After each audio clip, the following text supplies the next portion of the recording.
Go ahead, William. Namo Fundamental Teacher Shakyamuni Buddha. Namo Fundamental Teacher Shakyamuni Buddha. Namo Fundamental Teacher Shakyamuni Buddha. The unsurpassed, deep, profound, subtle, wonderful Dharma in 100,000 million eons is difficult to encounter. Now that I have come to receive and hold it within my sight and hearing, I vow to fathom the thus come one's true and actual meaning. Let's do for 1 minute meditation.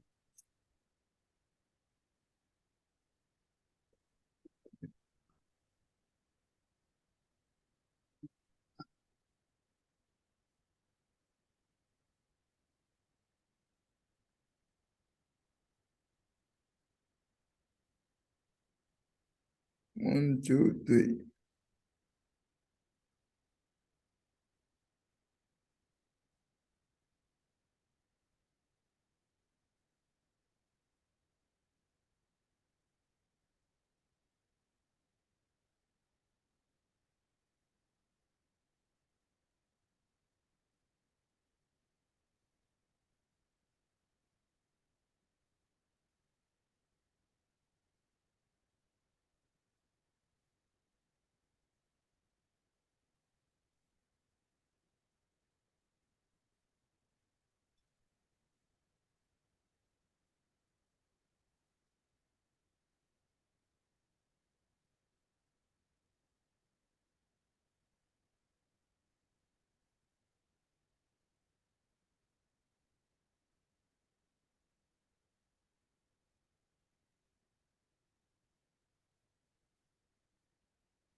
Okay, all right.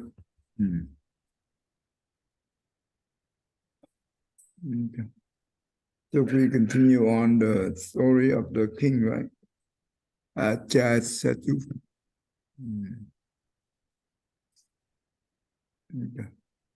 So last time we already covered, I think number 6. Now we can go to the 7, right? Go ahead, William. Birth and death are always the cause of suffering, and there are no eternal self and the pure. So, in the Mahayana, after, there's an answer to the 4 Dharma seals, where there is the true self, there is that which is eternal, and there is bliss, and there is purity.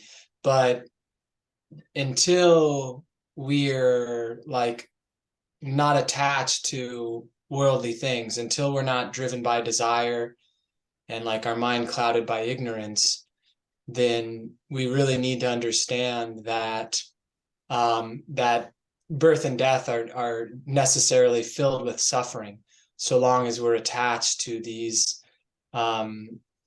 temporary phenomena, whether it be outside of the body, or whether it be the body itself, or the feelings or the thinking. That birth has got to be incredibly painful, both for the mother and for the child. And some mothers die in birth, some children die in birth, and even if it all goes normally, it's still incredibly painful. And then death, we don't get to decide when it comes. All the things which we're attached to, we're forced to let go of. In the teachings, it says it's like a turtle being ripped from its shell. That's how painful death is for a normal human who's attached to the things of the world. So that this is an important contemplation to help us to free us from these attachments, so we don't suffer over them, and turn towards that the true nature, as opposed to these temporary appearances. So the birth and death, it also means that samsara. Okay, so it's a cycle. The death and the birth and death, the birth and death cycle. That is always the cause of suffering. Um, and so the what are the suffering that we have in the truth of suffering? The first one, the first noble truth. Oh, is the truth of suffering. So what are they? Not getting what we want, getting what we don't want, losing what we have. You know, what are the There's physical? sickness, old age, death. There's sickness, old age, death. There's one more. Yeah. Where you come from? What? Birth? Birth. Oh yeah, but Yeah, birth.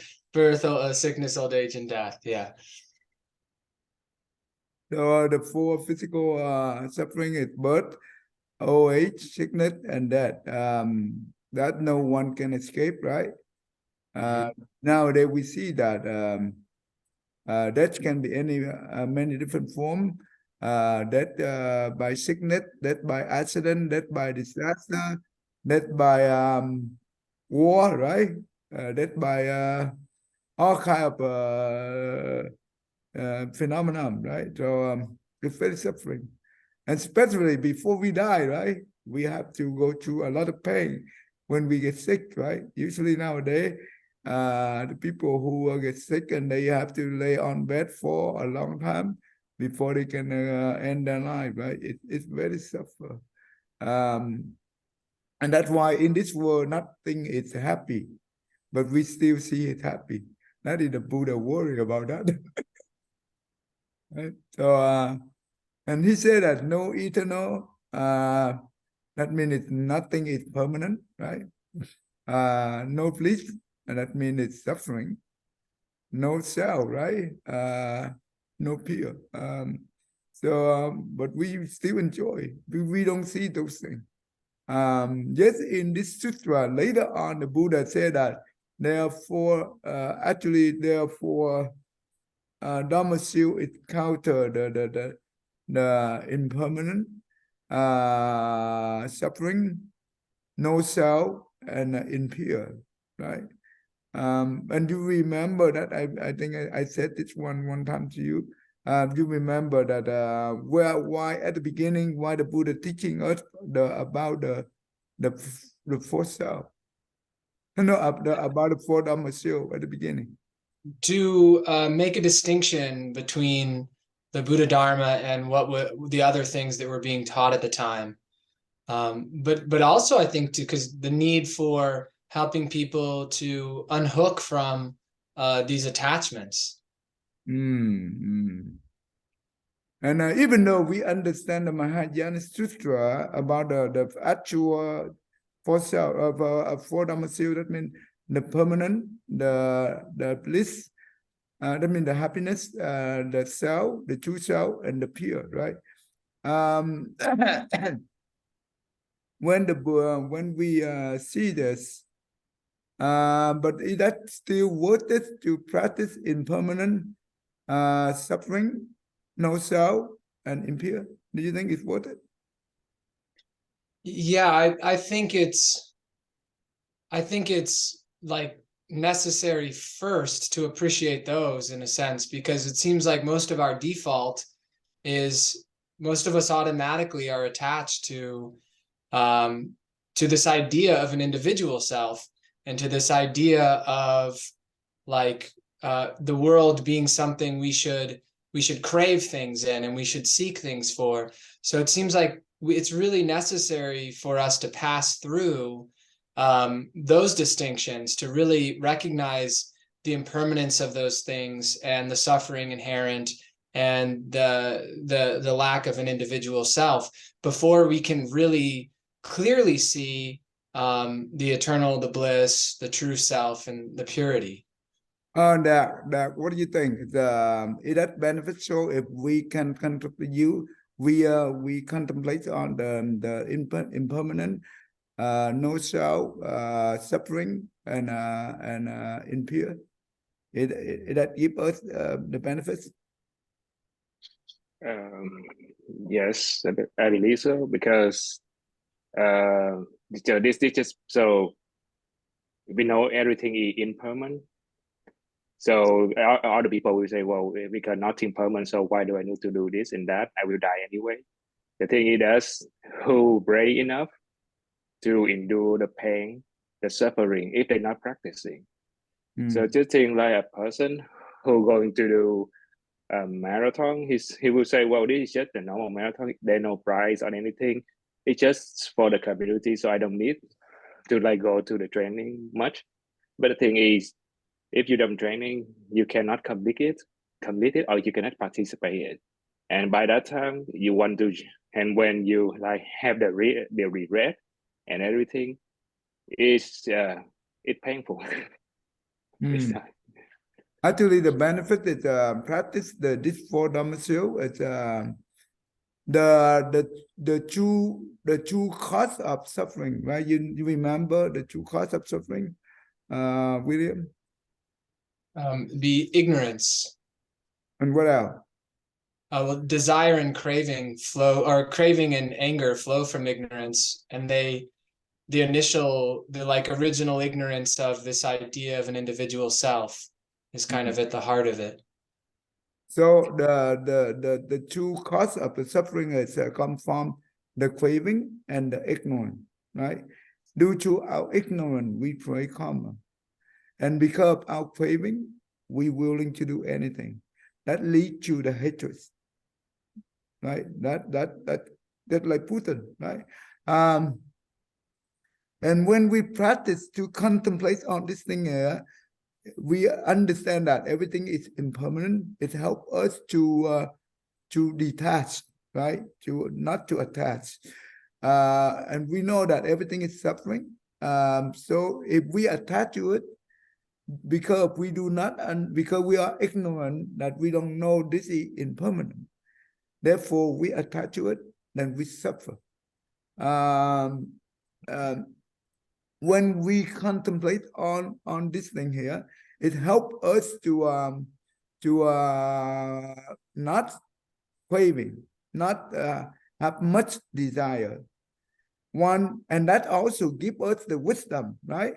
Instead of ignorant, we have wisdom. We always aware of all phenomenon in this four shield. This is important. Therefore, we not suffer as much as other people, like other people. Because the people in this world right now been through a lot of suffering. Just like other countries fight each other for what? Because they have a lot of hatred in each other, against each other for a long time. That leads to the war. You see that? And that's why what the end result is a lot of people get killed, and we are suffering, right? Due to our ignorance. And also this four seal here, at the beginning, the Buddha teach this one is to counter the other religion, talking about the permanent live, self, and pure. And when they're talking about it eternally or impermanent, permanent or eternally, they do not know what they are talking about. They don't know exactly what the true permanent is, the true self is, right? Usually they believe in God as the creator. And they think that every individual of us is the small self. The creator is the greatest self. And the whole goal of practice is to unite the small self into the great self. This is the whole goal of their practice. But doesn't matter small or great, it's still self. It will lead to suffering. This is what we call the self delusion. Okay. in the mana consciousness, that it represents for self delusion, and it's also mean ignorant. Okay. Okay, let's move on.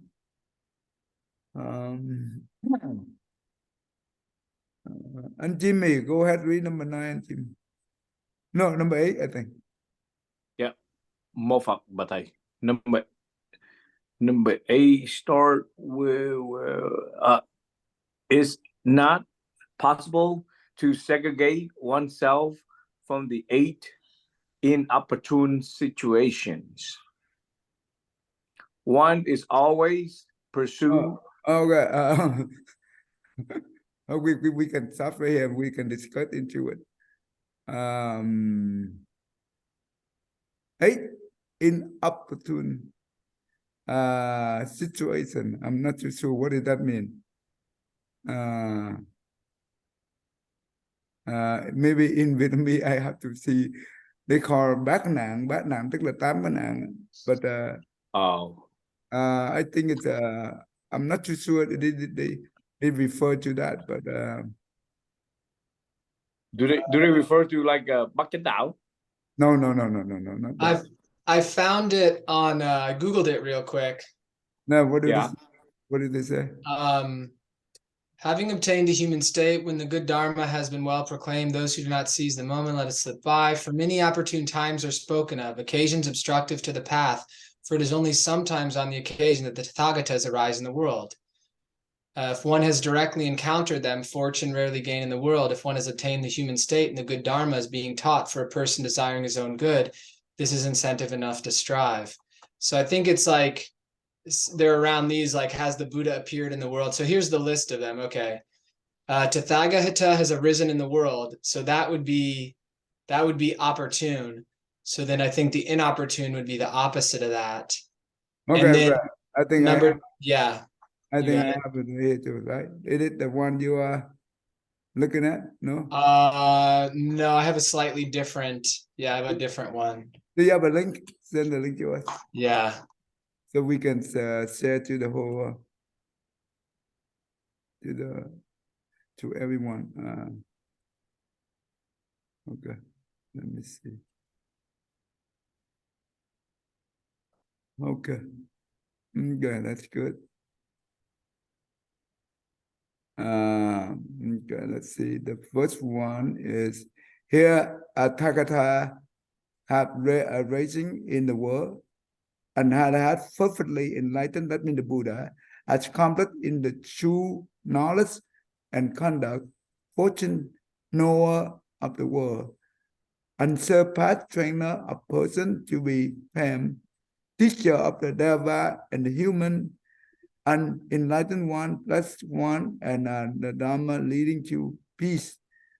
Also so and so. Okay, when you see when they call the Buddha as an Arahant, perfectly enlightened, this is you know that it belongs to the Theravada teaching. Because in the Mahayana teaching, we do not call Buddha as an Arahant.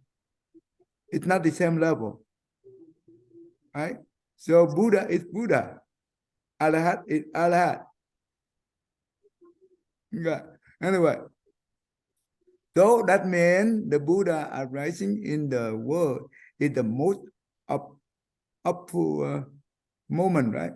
That means is that what we call? Be opportune. It's Opportune. and the very last sentence is where they describe the inopportune part. Okay, let's see. Nibbana and enlightenment is thought as programmed by a fortunate one, but a person who have been reborn in hell, this is the first input. Okay, basically, okay, reborn in hell is the first one. Right? Sometimes they misleading us. Okay, number 2, again, a Tathagata have a reason in the world and same thing, whatever, right? At the end, this is the second inopportune moment, that is not right occasion for living being. That means we born in the animal realm. Okay. The third one is in the hungry ghost realm, I think. That one. Okay. We born in the afflict spirit. I think it's a hungry ghost, I guess. Okay. And the long live never. So basically, yeah, this the same thing with the Mahayana teaching, but the way they phrase it a little bit different. And the and the fifth one is come down to a place to which bhikkhuni male lay follower and female lay follower do not travel. This is the fifth implement. That is, what does that mean? Oh, okay, to the province, the outlying province among the uncount foreigner. Okay, you know what does it mean? What does that mean? Being born in a region where the Dharma is not taught. Right, that's correct. For example, in Africa. Yeah, unless they have the internet now. They No, can, even though they have internet, but the Buddha Dharma is not easy for the people to be able to hear, right? It's not easy. In the area, it's not easy, right? So okay, number 6, all the way here. They nothing given, nothing sacrificed, nothing offered. They no fruit or result of good and bad action. They know this world, no other world, no mother, no father. There are no. Thing is on you go up a little more. They say wrong view, restore perfect state. Oh, okay, got it. Okay, reborn into the central province, but in the central province is a good thing, but the but here holding the wrong view, right? This is important. You remember what all the wrong view you relate to this? You remember, William? every single one? No, not every single one. No. I mean the Yeah, there's like the wrong views around the past, around the present, and around the future. There's 52 of them, I think. no 62. 62. I always forget if it's 52 or 62. No, before you come to that, there is at the beginning we learn about the 5 evil view, right? Or the 5 wrong view. Remember? The 5 evil views or the 5 wrong views. No, 5 evil view or 5 wrong view. They are the same thing. Yeah. You remember the 5 evil view? If you tell me one of them, I'll probably remember the rest, but I'm having trouble. Okay, let's see. The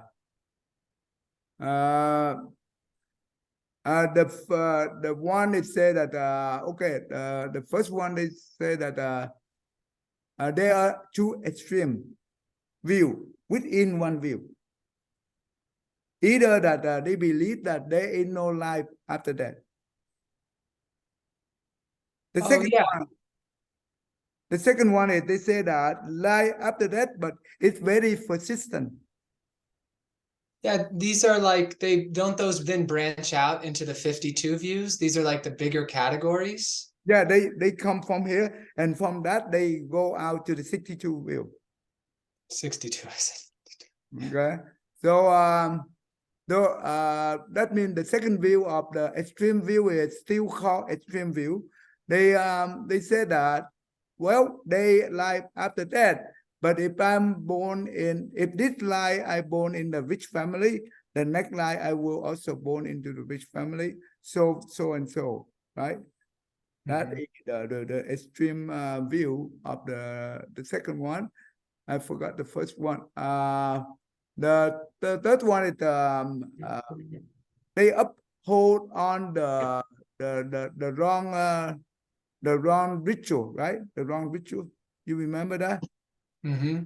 That means, let's say that in the old days, right, the people, I think other religion, they always perform the ritual to sacrifice the animal for to offer to the god or to the spirits.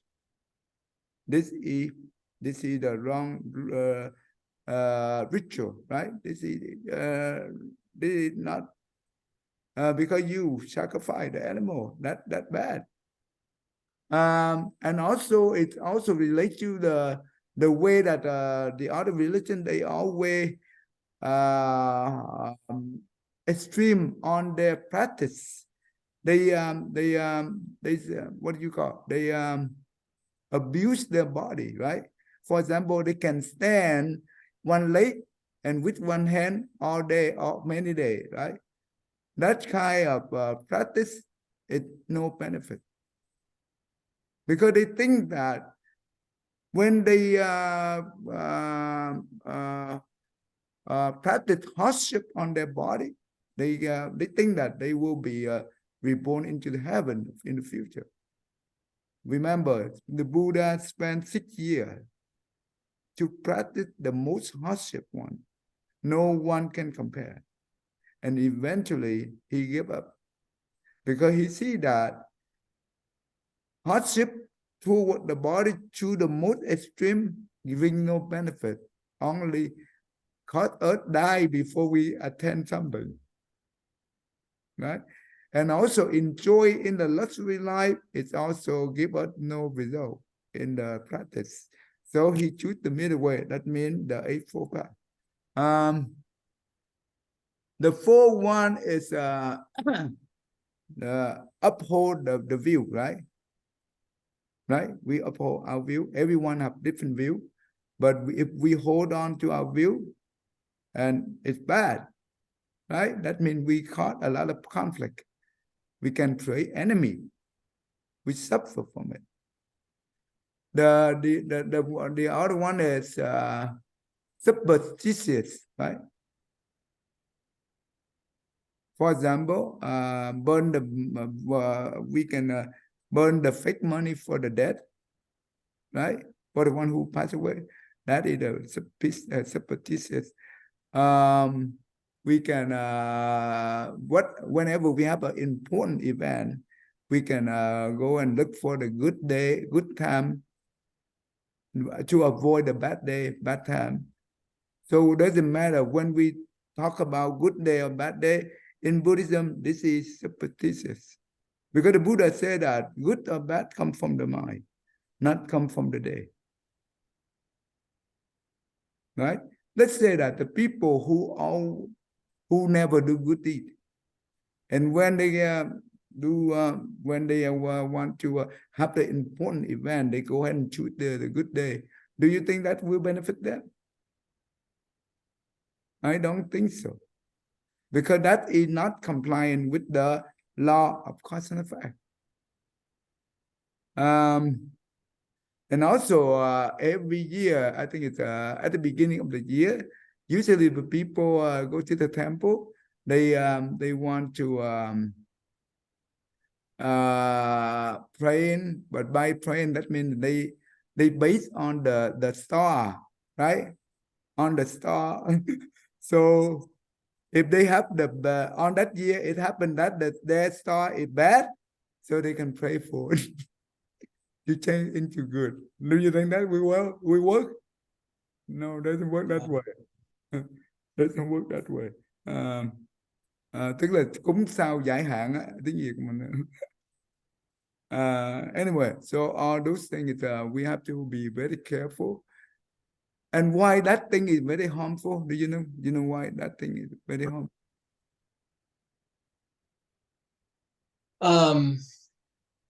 I mean, one, just because someone's wasting their time, they may think that the effort that they're putting forth, they could put it forth more efficiently. So if they think they've already put their effort forth and they're doing the right thing, then they may stop there. No, not only that. You remember the 10 fetters? I remember the term. Okay, remember, no, okay, let me show you Because the fetters, don't the arhats gradually, the different states of arhatship, yeah, aren't they marked by removing the fetters? yeah, that's correct. So yeah, Yeah. I think I do remember. Yeah, Oh, yeah, yeah, they're here. mhm. Yeah, it's state of Arahat. They, for example, the first state of Arahat, swim enter, that means they can be able to eradicate the first three feather. Feather, that means it's we are the one who been tied the knot, right? We've been tied by those knots. And it hold us up, and we are not freely do anything. We are suffered by those knots. Okay. Self-delusion, no, self-illusion. You understand the self-illusion, that means we attach to the body and the mind, right? We link to the five aggregate, right? Form, the feeling, the perception, the mental formation, and the consciousness. Because we understand the using the four shield, right? Dhamma shield, we can be able to transform the self-illusion, right? Yes. The Tao is important, very important. How do we be able to eradicate the Tao?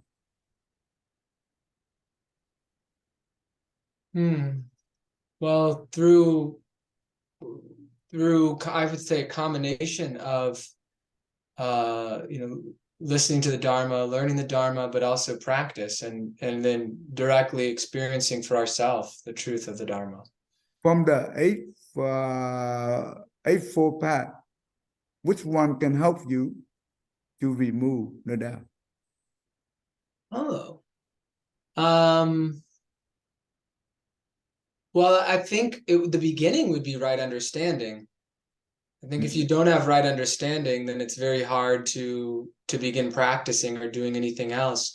But I think we still will always have some bit of it until we have the experience of the truth of the teaching through realization.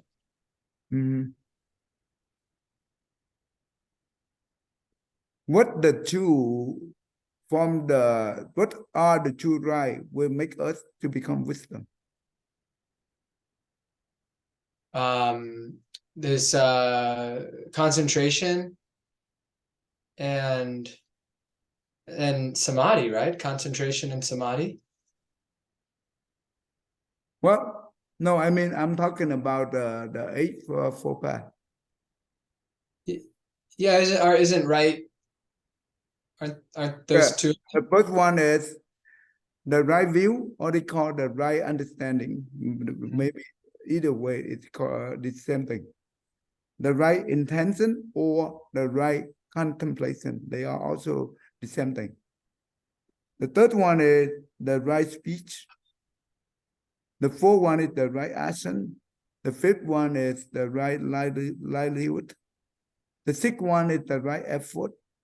The seventh one is the right meditation. No, the right mindfulness. And the eighth one is the right meditation.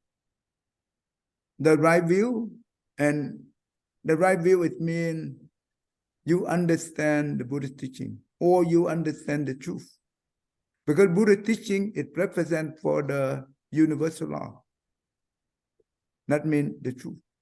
When we understand the Buddhist teaching clearly, and when someone says something, or try to give some, whatever they say, do not believe them right away. We need to contemplate those things based on the right view. If the thing we hear is compliant with the right view, this is the right contemplation. The right view and the right contemplation is give us wisdom. When we use this combination always, we should use it all the time.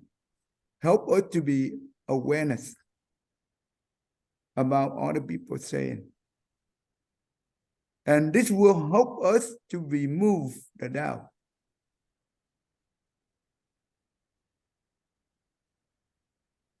Once you be able to remove the doubt, it's also we remove the evil view as well the 62 wrong view.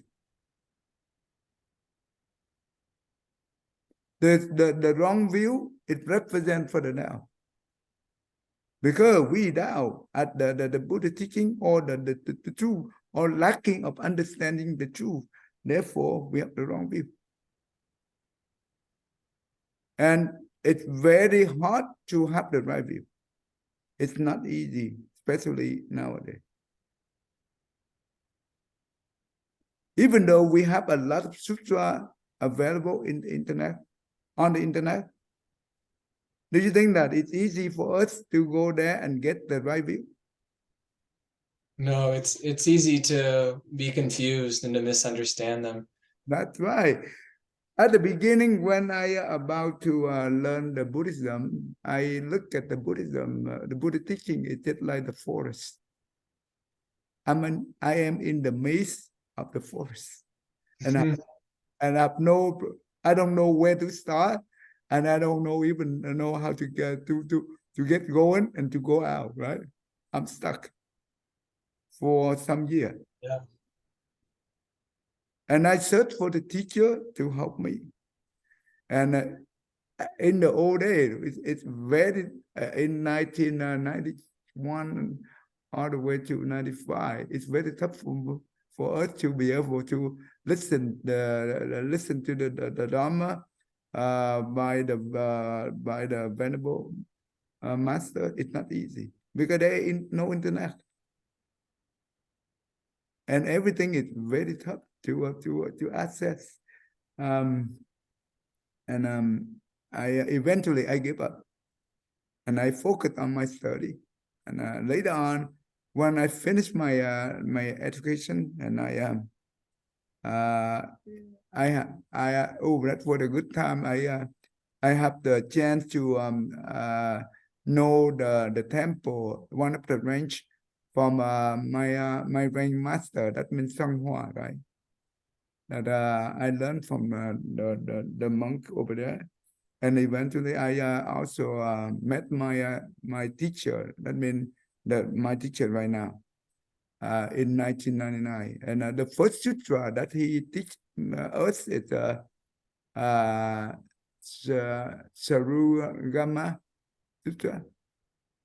And when he teach us, and when the Buddha asked the Ananda, Venerable Ananda, about the 7 places of the mind, right? And the Buddha reject them all. At that moment, I understood the Buddha teaching. I understood the core teaching of the Buddha. Once I understood the core teaching of the Buddha, it begin to open the path for me into the Mahayana teaching. Since then, the Buddha teaching no longer a maze for me. Because most of the Mahayana teaching is similar. It's very similar. The words can be different, but the core teaching is the same. The essence of the teaching is very similar. It's actually almost the same. That's the whole idea. Once you understand the core teaching of the Buddha, that's all you need.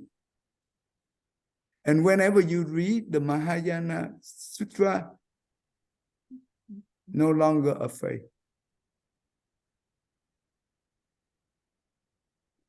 That is the first time I have that experience. And I said, wow, this is how the Buddha teaches. Okay. From there, I use that method, and I go from there. That's very interesting.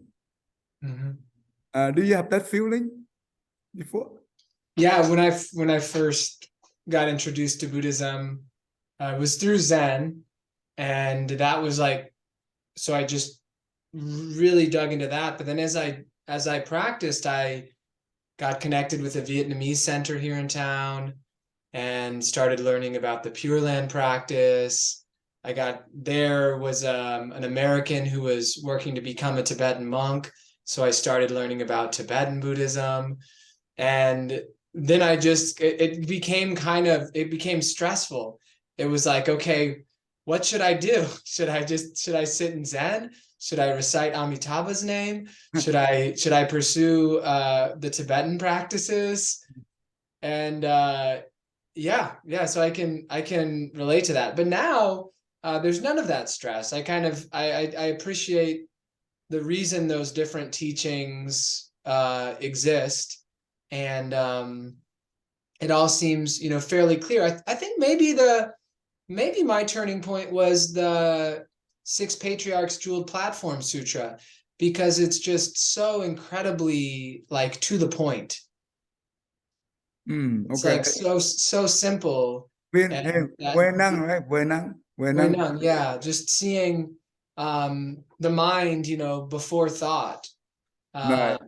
And that all of these different all these different approaches are to eventually to get us to see that directly, so that we don't buy into the kind of illusion of the small mind as much. Wow, that's interesting. Yeah, when we when we wrap on the important core teaching is, I think that's it.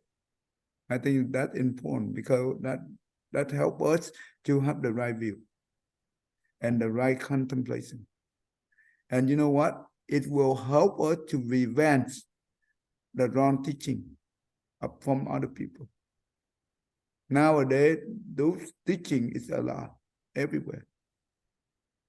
And if we don't have the right view and right contemplation, and when we hear them, that means if we come to them, that means we have affinity with them.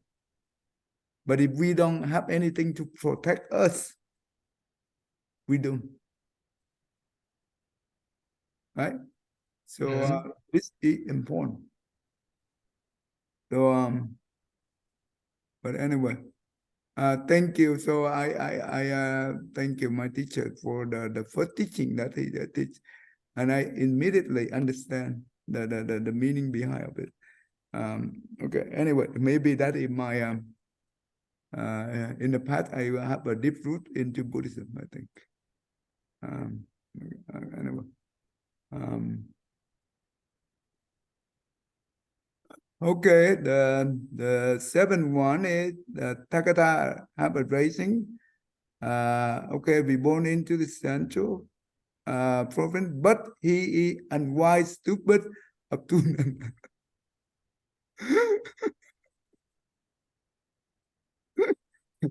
Anyway, what do you think it's stupid? No, I don't think it's stupid. A lot of people very intelligent, like Putin. He's not stupid, right? But he still create a lot of karma. Yeah, so maybe he's more of number 6 with the distorted views, but maybe this someone who doesn't necessarily hold distorted views, but just is too dull to see the value in the teachings, to appreciate, to notice that they have suffering, and to notice that there's some benefit to be uncovered. Who are these people? I'm In general. In general, who are they? Unwise, stupid. I mean, no, don't use the word stupid. Stupid is not the right. The unwise, the obtuse. I don't know. Maybe people who turn to crime. No, the people who are enjoy the blessing, but they are too attached to the material. Yeah, okay. Yeah, okay. And they are, because of that, they cannot see the truth. They cannot be able to get near by the Dhamma. Right?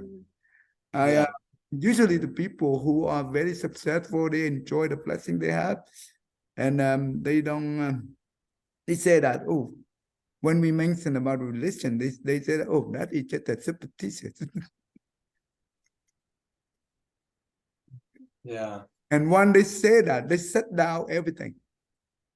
And that means there is no communication between us, right? And we don't want to create a negative environment.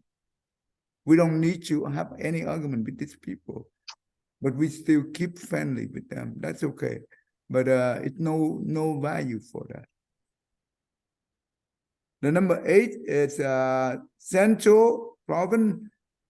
He is wise, intelligent, astute, able to understand the meaning and what have been stated, what have been well stated and badly stated. This is the 8 influence that in. This one I'm confused. In the first sentence, thầy.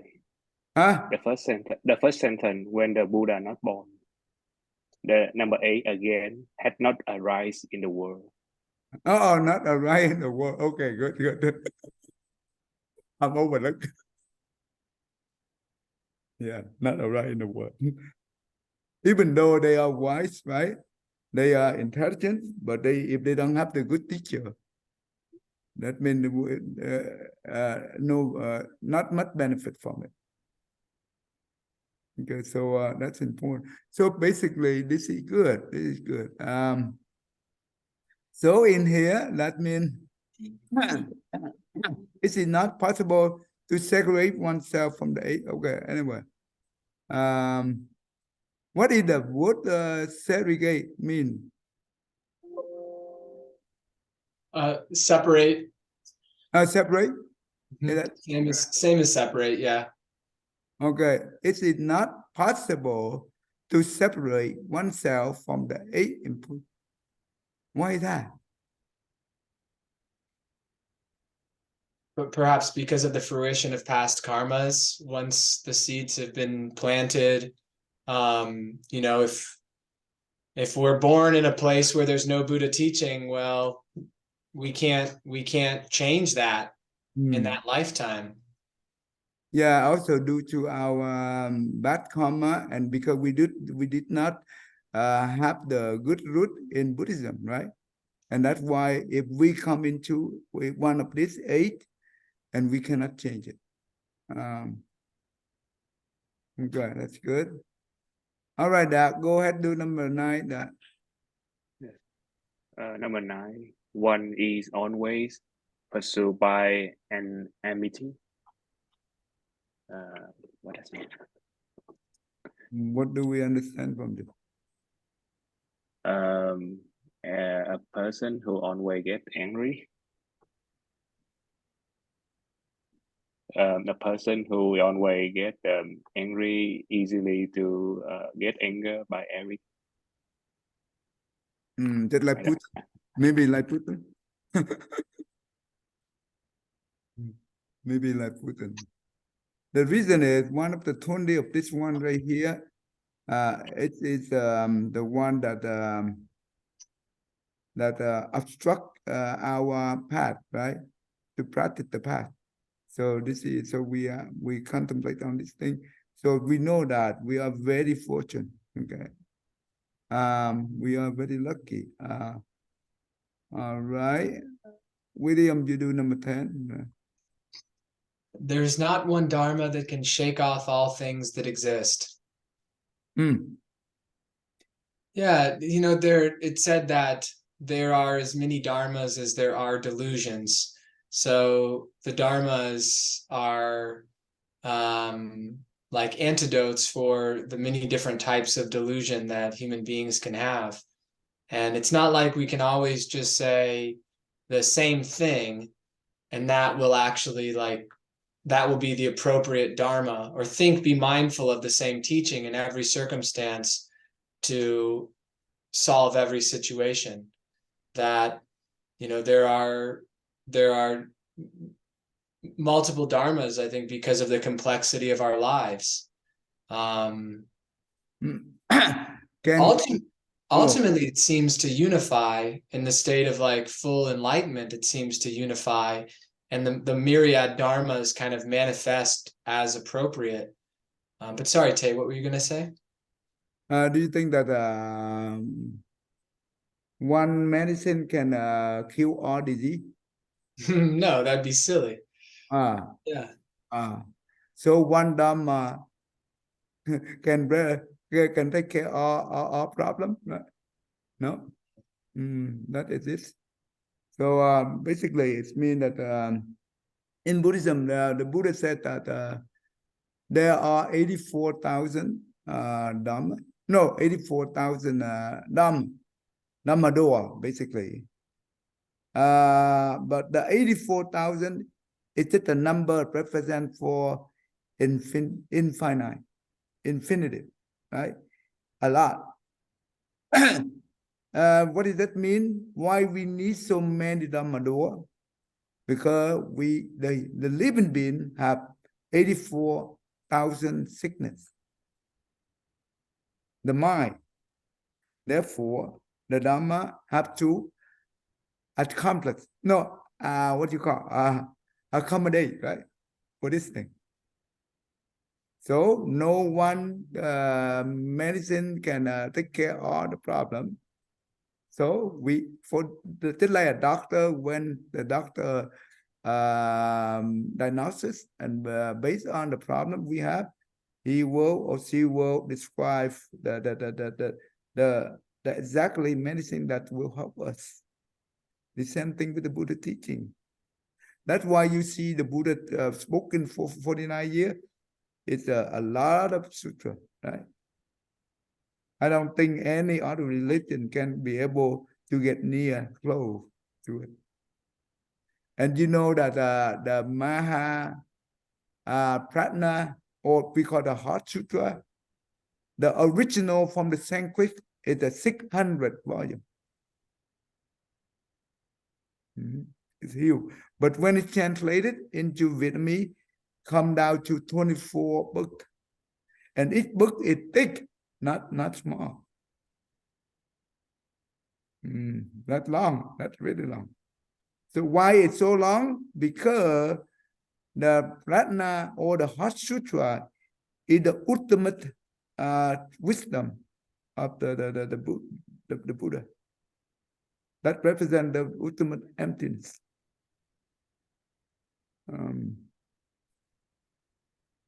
Okay. Because the mind is so complicated, so abstract.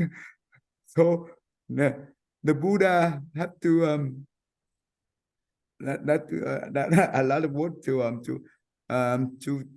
only describe some, but not the whole thing. Just like the finger pointing the moon, right? Okay, that's good. And Jimmy, go ahead, number 11. Yeah, một Phật, bà thầy. One is not emancipate from the three unfortunate realms. One is not emancipated from the three unfortunate realms. You know what is the unfortunate realm? That means is the one is out of the ordinary realm. Let me see. Wouldn't it be the hell realms, the hungry ghosts, and the animals? I think so. I think that is the unfortunate realm. Because we also have the other term they call the three realm. That means the desire realm, the form realm, and the formless realm. But I think in this one they call unfortunate, just like you said, the animal realm, the hungry ghost realm, and the hell realm. That's what we call unfortunate. One is not emancipated. That means we not be able to get out, right? Is that true? Yeah.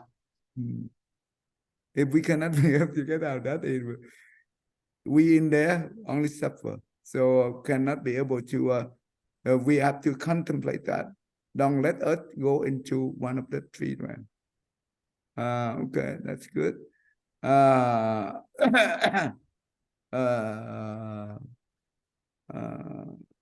Dak, go ahead, number 12 now. Yeah. Various twist views accompany one.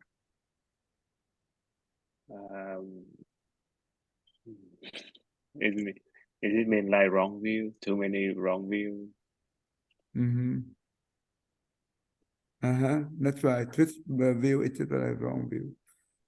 Because the mind, when we remember the person, in order to practice, right, we need to have the straight mind and crooked, not crooked and not twisted, right? If the one have the twisted mind, they cannot practice the way, right?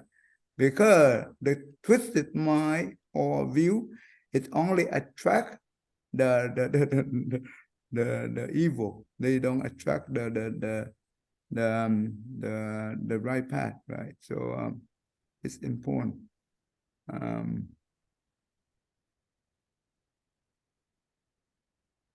Okay. Wow. William, number 13. No boat is on hand to pass one across the waters of the 5 deadly sins. What is the 5 deadly sin? Yeah, isn't it? These are the sins that cause retribution in the uninterrupted hell.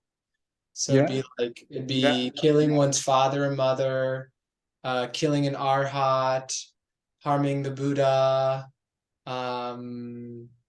Is stealing from the Sangha one of them? No, breaking the harmony of the Sangha. Breaking the harmony of the Sangha. And isn't it defiling, isn't it like seducing a Sangha member? Isn't that one of them?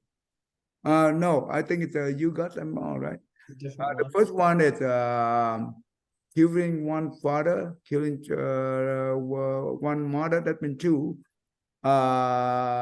Injure the Buddha, that 3. Killing Arahat, that's 4. Breaking the Sangha community, that's 5. Okay. So no boat is on hand to pass one across the water of the 5 deadly sins. What is that? Well, it's like earlier on it's taught that there's no that those things cannot be lessened, that one will necessarily be reborn into that unending hell, the uninterrupted hell. But actually in this sutra, this is all about Ajatasatru, who killed his father, and that through the Buddha's blessings, Ajatasatru is going to be able to actually avoid the uninterrupted hell. So I think this is a contemplation that, without the Buddha's blessing, that wouldn't be present. Right. Do you think that, do we have a chance to see Buddha? Do we have it's very rare. It's extremely rare that someone meets a Buddha. I don't think we have the blessing like Ajatasatru king, right? No. To be able to see the Buddha. That is a good boat, right? So we can cross the water of the 5 deadly sins. So the boat in here, it represents that the one that who can help us to cross the water from the shore of ignorance to the shore of enlightened, awaken. That's what the boat in this scenario, it means like that. So it's not easy for us to have the boat like that to help us to go across of the river of death, the birth and death cycle, right? It's not easy. Don't even talking about the 5 deadly sins is the most offensive. When we in there, the chance is even less. But the people, you know what? They don't care. They just go ahead and kill people, living beings all over the place. Just like Putin, he did not care. He didn't, because he never think about the suffering of others. He never have any in his mind. He have no no empathy for anything. So anyway, the 14 and then Jimmy. Yeah, move on. Birth and death go on endlessly, and no limit to this is gain. That means is the circle of rebirth. Mm-hmm. After you death is the next life coming on for you, depending on what karma that you carry with you. Mm-hmm. Good. If you have great great karma, then you born to rebirth to a better what you were before. Like if you have a knowledge of Buddha teaching, your next you will be start again and consider better. That's how I think. Can we be able to escape the death and rebirth cycle when we are the good living being? No, only for the arahat can escape the birth cycle. Right. That means that as long as we don't have any fault thinking, right? That means that Right. we don't have any thought of we are beyond. There are no more thought. We are practiced with in the Theravada, we practice to make sure that we look everything in this world, in this universe, it's just illusion. So that help them to don't have any thought of linking on the world, right? Therefore, they be able to get out of the death and rebirth cycle very quickly, because they are the one look at the world we in just like the prison, right? They don't want to in the prison anymore. They want to get out as quick as possible. But in the Mahayana teaching, it's a little bit different. We also see all things is illusion, but instead of that, or the Buddha or the Bodhisattva, they are the one who have the same view that yeah, everything in this world is an illusion. But for them, but for the living being, they don't see like that. They see everything is real, right? Therefore, they suffer so much. They stuck into this cycle so long, and therefore, the Bodhisattva is the one who generate the bodhicitta through the loving kindness and compassion to make sure they are the one to help the living being to go across the river of birth and death to go to the other shore of awakened one. That means to become enlightened. No more sitting at illusion. No more sitting at real, but sitting at illusion. This is important. This is the big difference between Theravada teaching and the Mahayana teaching. Therefore, yes, we in this right now, we are right still in the death and rebirth cycle for a long time. I don't know what I don't think the mathematic mathematic master can be able to count. So until the Maitreya Bodhisattva arrive, and we might, escape the death and life cycle. yeah, Hopefully. we we can attend in his assembly, right? So hopefully. Yes. But yeah, I think you're right. Hey, but the living being, they don't look at life as illusion. They think everything is real, and they want to hold on to them as long as they can. I don't understand that part yet. And eventually they get exhausted and they say, "What?" Even like this morning that I explained about some of them, they don't want to be even they during their last minute of their life, they still want to hold on to them until they gone up of the earth. This morning, I said the story of one of the woman. I think she old, and she okay. Oh, William, you need to go. Oh, we over. Oh, sorry, we over.